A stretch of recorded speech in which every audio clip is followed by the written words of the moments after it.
by Alvin Schwartz. This one's called The Nurse. This is about how a couple of nasty,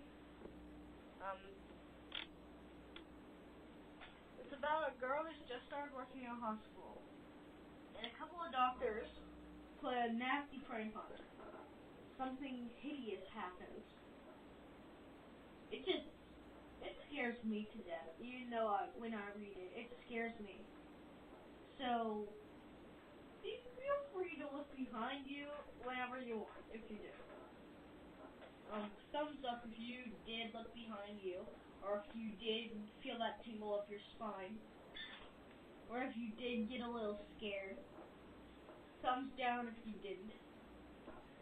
And comment on how you felt. Because I want to see how you felt and see how I can compare it to myself or contrast it to myself. So yeah, maybe you can do that. Okay, here we go.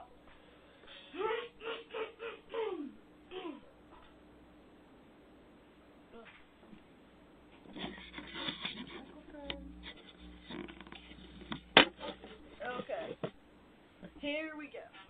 A girl had just finished nursing school and started working in a new hospital. Although she loved her job as a nurse, she found it difficult to get along with the people she worked with. They were mostly young doctors who had just finished medical school. The problem with that was they were delighted on pulling pranks with each other.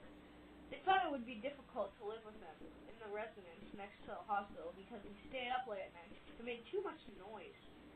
And the nurse worked very long hours and needed all the sleep she could get. Whenever she complained about their behavior, the mischievous doctors just laughed in her face and told her to shut her fat mouth.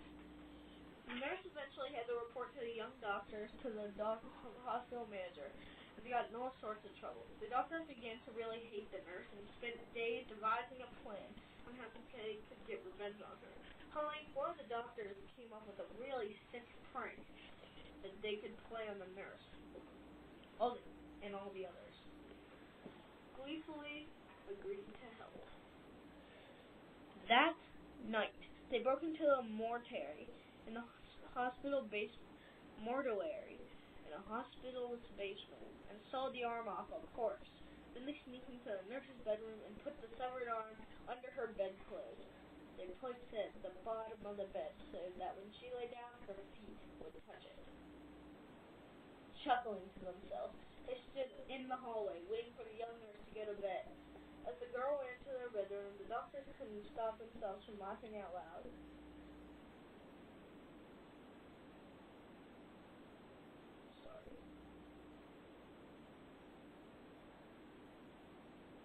The nurse was suspicious of their behavior, but she was too tired to care and went to her bedroom, closing the door behind her. The men waited impatiently in the hallway for the nurse to find the severed arm in her bed, but nothing happened. There were no screams, no angry yells, only silence.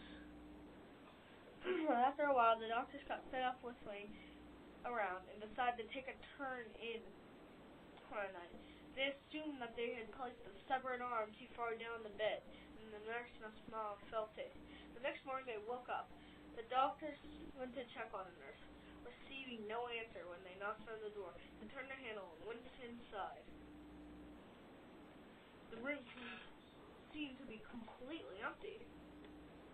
The doctors searched the room, and they opened her closet, and they were greeted by a horrible sight. The nurse was all covered up in a corner in her closet. Her hair had turned completely white. Her eyes were rolled back in her head, and she had gone completely insane. Her face looked like it had aged 20 years, and worst of all, she was chewing. Believe it or not, chewing on the severed arm. Ugh, even I look behind myself in that one. Oh, that really gives you the chills when you read that story. So yeah, it's like one of the best stories in the book that really gives you chills. I mean, it's shorter. I think it's shorter in the book, but this really chills you. It freaks you out. I wonder how I'm going to sleep tonight, seeing that severed arm at the bottom of my bed. I'm just terrified when I touch something at the bottom of my bed. I hate it. So anyway, bye y'all.